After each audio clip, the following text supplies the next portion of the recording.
I've made a great many friends over the years in Congress. On the right, I have the greatest respect and admiration for Congressman Ron Paul, who appeared in my video, Truth and Lies of 9/11, filmed in 2001. And on the left, Congresswoman Cynthia McKinney of Georgia. And Cynthia was the Green Party nominee for president in 2008.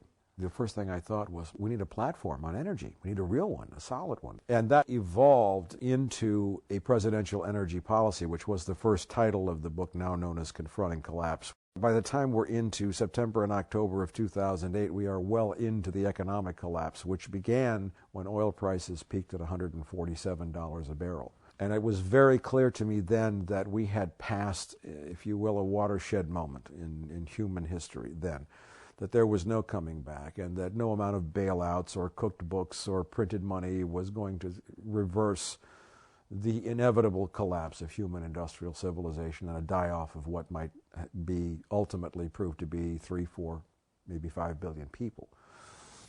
Because there are 10 calories of hydrocarbon energy in every calorie of food consumed in the industrialized world, and the chart of human population growth shows 5 billion people exist today only since oil was first used. The peak oil movement really originates from the work of former exploration geologist and physicist Marion King Hubbert, who was a giant in the oil industry, who did some math calculations about circa 1949.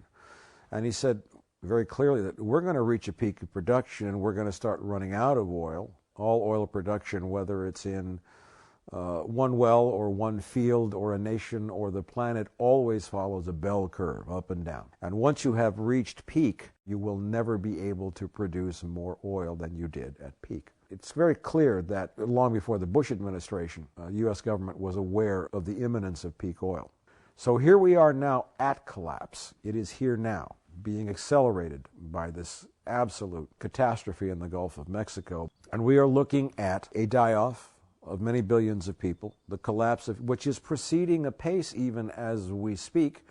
It's been proceeding since 2008 through Eastern Europe. It's now devastating Greece, which is not just an issue of energy, because money is useless without energy. One can't eat money. Money only is a symbol representing the ability to do work, which energy really is. So you can print all the money you want to. You can't eat it, nor can you put it in your gas tank.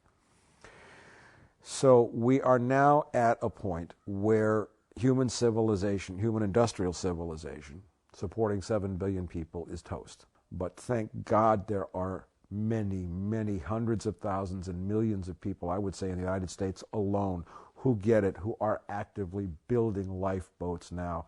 And a lifeboat is something sustainable that's local, first and foremost, where your food is grown close to where you live. That's the foremost issue right now.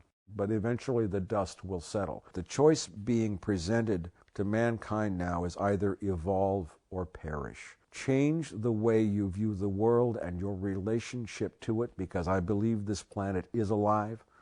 And I believe that we have to establish a basic fundamental connection with all life on this planet to achieve something called balance. That doesn't pretend or aspire to overturn the physical laws of the universe or to make man a god, but to make man hopefully an intelligent creation living in harmony in God's universe.